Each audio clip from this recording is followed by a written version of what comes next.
Hi, this is Courtney Starhart, and I'm here to talk to you today about the cultural frame of reference that we're using in order to do a drum journey. In Native America, as well as in Europe, there were stories that people kind of hung their belief systems and their values from. And going back beyond Christian times, there was different cosmology. A lot of that has been passed on to us through the Greek tradition. So I'm going to use Greek mythology to describe a different kind of cosmovision of the other world, the underworld, and all of this business. Because essentially, when we're taking our drum journey, what we're doing is we're crossing over into the other world. So you don't have to leave your body in order to cross into the other world. You can do so within.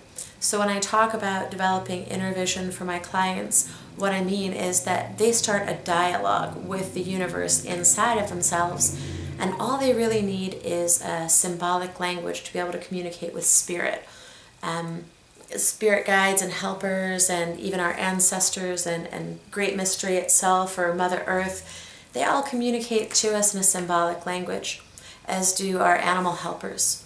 For example, this is an owl fan, and I have it with me right now because the owl represents the ability to see in the darkness and the ability to see 360, and it's one of the few animals that hunts at night that's a winged one.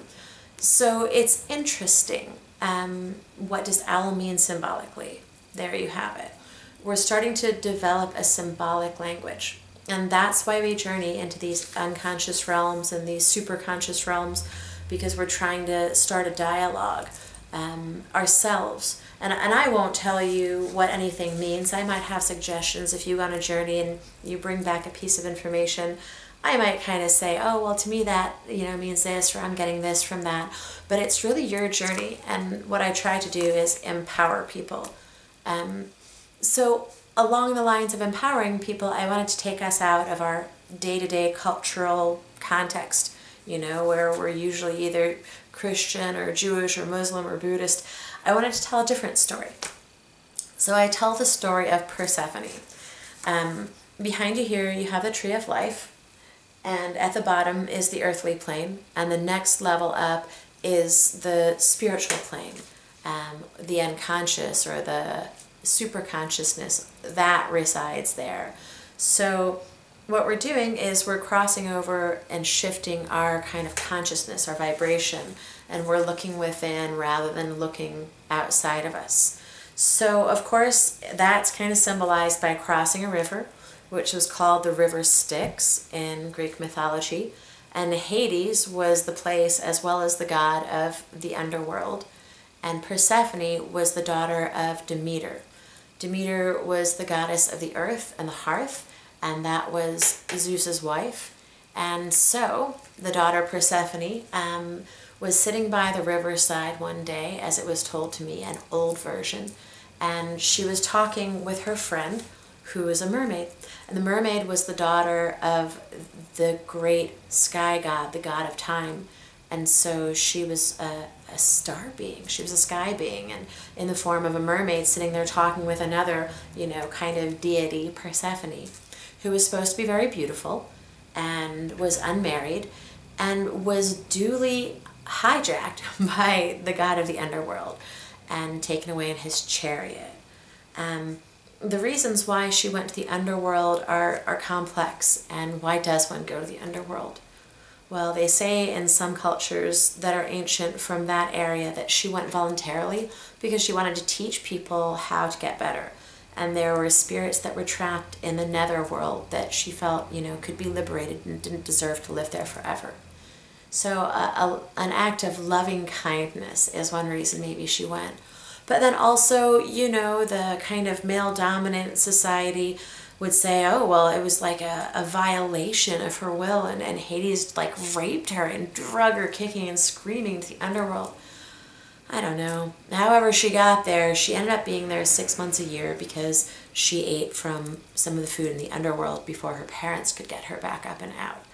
Her mother was grieving for her when she was in the underworld, and that caused all of the plants to die, and for it to be cold all the time and no rain falling, and just really bad harvest that year.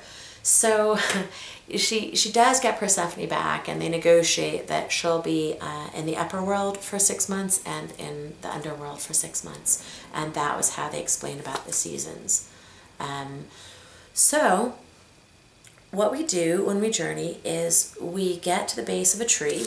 Right here is an illustration of a ceiba tree, and you can see this beautiful woman sitting with a jaguar underneath it, and she's holding a crystal ball, which is, you know, indicative of her looking within. So this is kind of a nice visual for journeying. Jaguar is a wonderful companion. That's what I usually invoke and ask to work with. So that's my protector spirit, and the spirit of the West for me, the spirit of water and spirit journeying. So the jaguar is in there, and you can see all of the flowers blossoming and the beams of light coming out towards the top. You know, you can see that's moving more towards the upper world.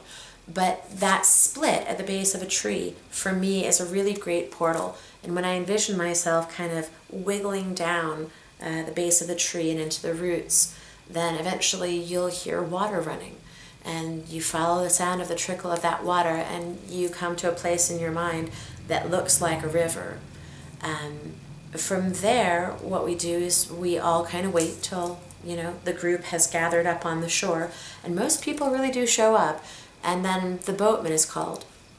Part of Greek mythology is that there's a boatman who's a little bit like the Grim Reaper, and that's the one who, you know, is the oarsman and takes you across the river Styx at the time of death.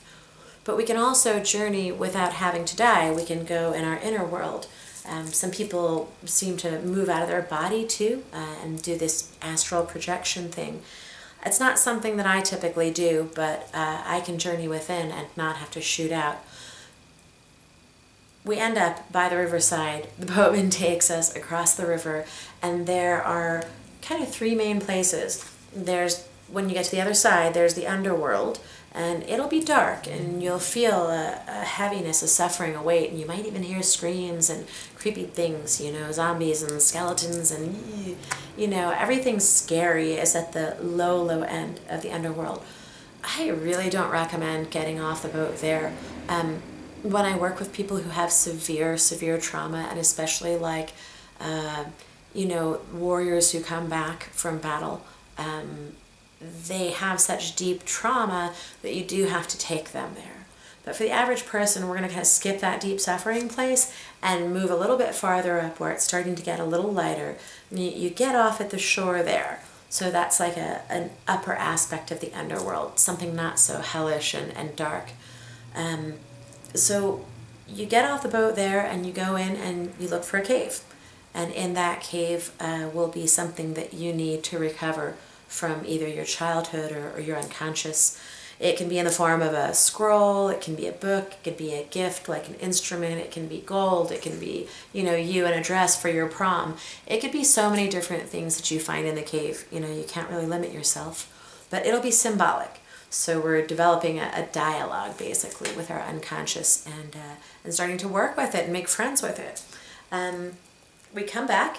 Oftentimes we don't come all the way back up the tree. We'll come to an island in the center of the river, and we all touch base. We share our stories. In the middle world, we go back, and we're going to get off farther up the river, kind of across from that island, in the middle, basically. And you get down, you go up, and you'll see a garden. From the garden, you can take a turn, and you'll go and you'll find a village. And somewhere in that village, in one of the huts, is this beautiful, beautiful, loving woman.